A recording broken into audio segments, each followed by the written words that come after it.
Assalamualaikum warahmatullahi wabarakatuh. Bertemu dengan Kak Neneng di sini dari PPMI SPI Gresik. Di sini Kak Neneng akan berkisah. Siapa yang mau dengar kisah? Siapa yang mau dengar kisah? Wah, hebat. Teman-teman mau dengar kisah? Oke, ayo duduk yang rapi. Nah, pada zaman dahulu, zaman Rasulullah Muhammad SAW, ada seseorang bernama Uwais Al-Qarni. Teman-teman, ada yang pernah mendengar kisah tentang Uwais Al-Qarni belum? Iya, mari kita dengarkan sama-sama ya. Nah, Uwais Al-Qarni ini teman-teman, beliau adalah salah satu sahabat Rasulullah. Tapi beliau belum pernah bertemu dengan sahabat Rasulullah. Tapi Rasulullah sudah mendengarkan dan sudah mengetahui kisahnya teman-teman. Allah sangat mencintai Uwais Al-Qarni. Dan Uwais Al-Qarni terkenal di langit teman-teman. Masya Allah. Bagaimana ya kisahnya? Uwais Al-Qarni ini pemuda yang biasa saja. Beliau ini tinggal di pinggiran desa di Yaman. Uwais Al-Qarni ini beliau adalah rajin sholat, rajin mengaji, dan juga patuh dan taat, serta sayang sekali kepada ibundanya. Ibundanya ini tidak bisa melihat teman-teman, dan juga lumpuh. Tetapi Uwais Al-Qarni dengan sabar dan ikhlas merawat ibunya. Suatu hari teman-teman, Uwais Al-Qarni dipanggil oleh ibunya. Uwais, anakku, kemarilah nak, ibu mau bicara. Baiklah ibu. Lalu Uwais Al-Qarni datang menemui ibunya. Ada apa ibu? Uwais, sini nak, ibu mau bicara. Ibu sudah tua nak. Ibu umurnya sudah tidak lama lagi. Tapi ada satu keinginan ibu yang belum terpenuhi nak. Apa itu ibu? Ibu ingin sekali naik haji nak. Oh, ibu ingin naik haji? Iya Uwais. Bisakah kamu memenuhi keinginan ibu Uwais? Oh, bisa ibu, bisa. Insya Allah bisa ibu. Nah teman-teman, Uwais Al-Qarni, dia itu anak yang tidak mudah menyerah dan berbakti kepada ibunya. Dia berpikir,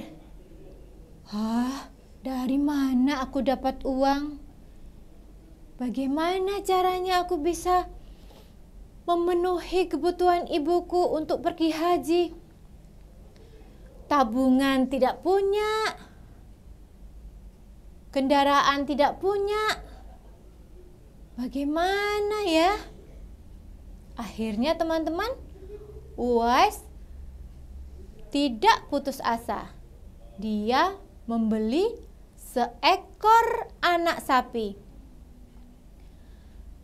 Anak sapi dibelinya untuk latihan menggendong ibunya. Pagi hari, Uwais pergi ke atas bukit. Digendongnya sapi di belakang, di punggungnya. Bismillahirrahmanirrahim. Lalu Uwais naik ke atas bukit, teman-teman. Dari bawah banyak orang-orang yang mengejek Uwais. Uwais seperti orang gila, seperti orang gila. Uwais naik-naik bukit membawa sapi. Uwais, ngapain Uwais? Kamu itu seperti orang gila, membawa sapi naik ke atas bukit. Uwais seperti orang gila. Tetapi Uwais tidak mudah menyerah karena Uwais anak yang berbakti.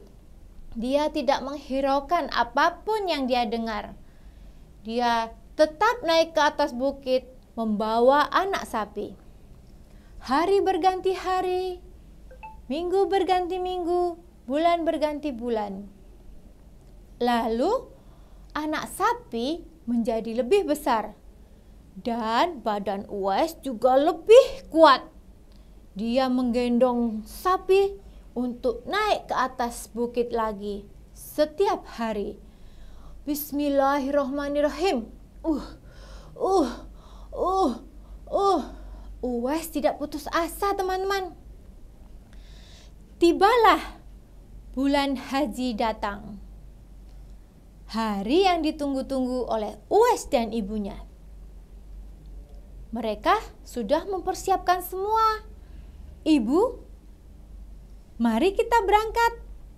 Ini hari yang ditunggu-tunggu oleh ibu. Kamu mau ngajak aku kemana, Uwais? Ibu kan ingin pergi haji. Iya, Uwais. Kamu mau ngajak ibu pergi haji, Uwais, saat ini? Iya, ibu. Akhirnya ibunya senang sekali, teman-teman. Lalu ibunya digendong sama Uwais. Bismillahirrahmanirrahim. Dengan tekad yang kuat, dengan niat yang kuat, Uwais menggendong ibunya seperti latihan sebelumnya, teman-teman. Bismillahirrahmanirrahim. La haula wala quwata illa billah. Ayo ibu, kita berangkat.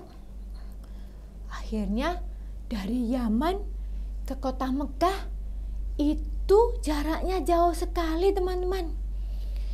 Tetapi Uwais tidak menyerah sama sekali.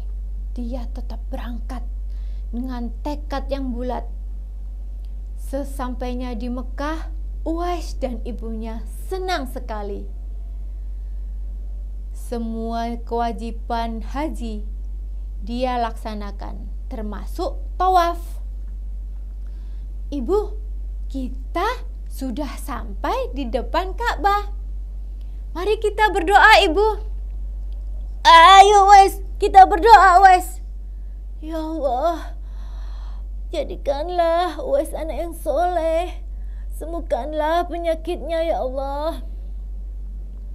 Lalu Uwais tiba-tiba sakit yang diderita Uwais menghilang semua, teman-teman. Nah, tapi ada satu yang tertinggal dan memang tidak dihilangkan, yang di telapak tangan. Nama penyakitnya adalah sopak. Nah, tiba-tiba Uwais mengerti kalau sakitnya sudah hilang. Alhamdulillah, sakitku hilang. Alhamdulillah. Terima kasih ya Allah, terima kasih ibu. Engkau telah mendoakan aku. Nah, setelah menunaikan ibadah haji, Uwais dan ibunya kembali pulang, teman-teman. Beberapa hari kemudian, Uwais minta izin kepada ibunya. Ibu, aku mau izin. Aku ingin menemui Rasulullah Muhammad SAW. Aku rindu beliau, ibu. Uwais mau kemana kamu, nak? Kamu meninggalkan ibu, nak. Iya, ibu. Nanti Kalau Uwais sudah bertemu dengan Rasulullah, Uwais akan segera pulang.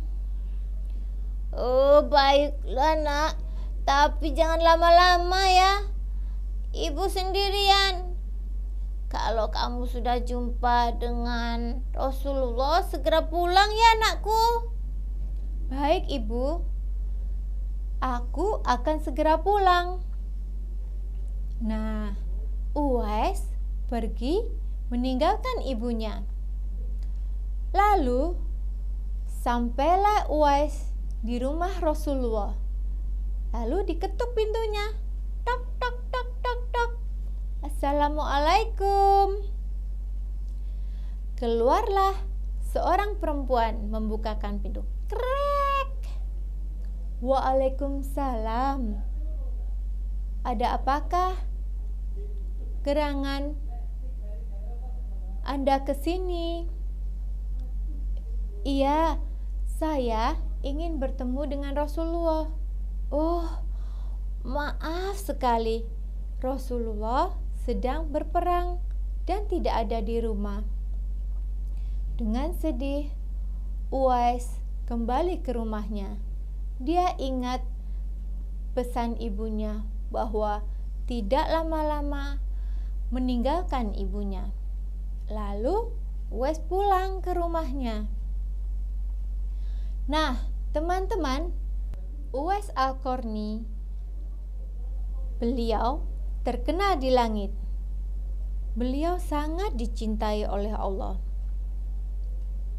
Rasulullah bilang kepada dua sahabatnya, Umar bin Khattab dan Ali bin Abi Thalib, "Wahai sahabatku, carilah orang yang bernama Uwais Al-Qarni. Beliau mempunyai tanda penyakit sopak di telapak tangannya. Dan beliau mintalah istighfar kepadanya. Dan mintalah doa kepadanya. Insya Allah, Allah akan mengabulkannya." Lalu Umar bin Khattab dan Ali bin Abi Thalib pergi mencari Uwais Al-Qarni.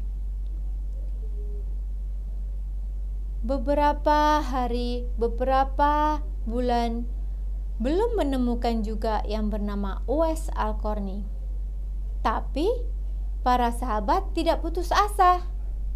Sampai akhirnya beliau menemukan Uwais Al-Qarni. "Anda yang bernama Uwais Al-Qarni?" "Ya." "Mengapa Anda mencari saya?" "Aku mencarimu kemana-mana." "Kamu betul Uwais Al-Qarni? Coba lihat tanda yang ada di telapak tanganmu." "Ini?" "Iya, betul. Ternyata kamu yang kami cari." Dengan rendah hati, Uwais Al-Qarni bilang kepada dua sahabat tersebut, "Apa kamu tidak salah dengan orang? Apakah kamu tidak salah orang? Saya bukan apa-apa. Saya hanya pemuda miskin yang menggembalakan kambing setiap hari." Lalu Umar dan Ali bilang kepada Uwais, "Kamu adalah yang kami cari beberapa bulan ini. Rasulullah mengutus kami agar mencarimu karena kamu adalah orang yang bisa mengabulkan doa-doa kami dan istighfar kamu bisa mengabulkan doa-doa kami juga." "Apa? Apa seperti itu?" "Iya, sahabatku," kata Ali dan Umar. Nah, itulah teman-teman kisah dari Uwais Al-Qarni. Beliau adalah anak yang sangat patuh kepada ibundanya. Anak yang sangat penurut kepada ibundanya. Selain itu, Uwais Al-Qarni rajin sholat dan rajin mengaji. Nah, teman-teman, kisah dari Uwais Al-Qarni bisa kita tauladani. Teman-teman juga harus rajin sholat, juga harus rajin mengaji. Mulai kapan? Mulai sekarang. Terima kasih teman-teman sudah mendengarkan kisah dari Kak Neneng. Wassalamualaikum warahmatullahi wabarakatuh. Sampai jumpa lagi. Dadah.